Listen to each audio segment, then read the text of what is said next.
Inspire with Nendrix, the foundation.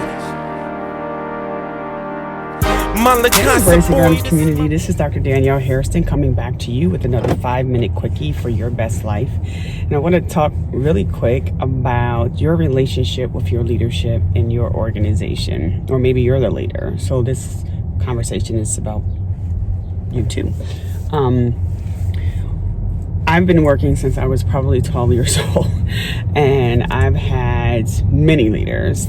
Some I absolutely adored, some I could do without, some challenged me in a way that I didn't understand because I was probably too immature to understand it. And then fast forward years later, I'm realizing that what they were trying to teach me, while I didn't like it and possibly pushed back and rejected it, actually learned from it. Some were very micromanagey, and others gave me a lot of autonomy to just kind of experience leadership myself and independence and tapping into my innovation and my creativity. So I had a vast, just a list of different styles and different types of leaders.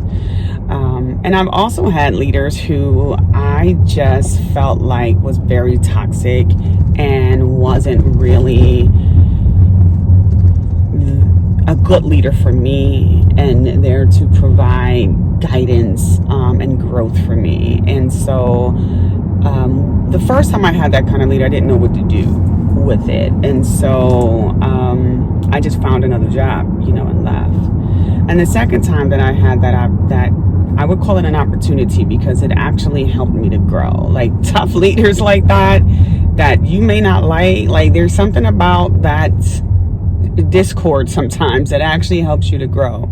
But the second time that I encountered that kind of leadership, I start reading more about how to manage up, just being self-aware, organizational culture, leadership styles, how to communicate with different types of leaders, and get what you need, and win-win situations. I mean, I you name it, I've read it and watched TED Talks on it. And so this particular leader, I realized that what I needed to do with them was to consistently and constantly have conversations with them.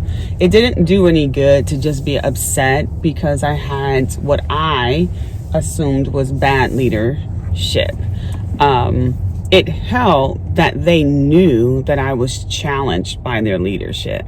It didn't help not to say anything to them. Number one, it didn't help them grow to be better so that the next subordinates that came through would have a more effective leader. And number two, it didn't help me to thrive in my workplace because I was keeping all of that to myself, because in my head, I'm like, it doesn't matter. They're not going to listen. It doesn't matter because, this is just the culture of the organization. It does matter. And if we as subordinates took the time to say, when this happens in this leadership subordinate relationship, it makes me feel this way, whatever this way is, and I really want to have this conversation so that we can get to a better whatever, right? Just having that conversation with whomever. It could be someone that's your peer in the organization. Shoot, it could be someone you're in a relationship, with. But oftentimes in these organizations, people just don't say anything, right? We don't say anything to bad employees. We just ignore them and we say, oh, that's just the way they are. And we just typically ignore that person. That's not good. That's toxic, because their behavior could easily seep into the spaces of people who are new coming into the organization. Because you know what disgruntled employees do when new employees come in. They're like, ooh, fresh meat.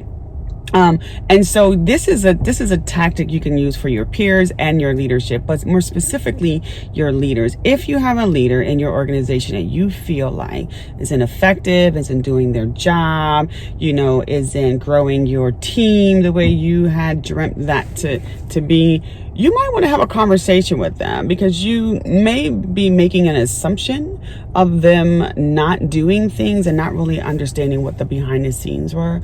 When I had that conversation with my leadership, I learned so much about what was on their plate and how they were trying to balance it and how they were trying to protect us.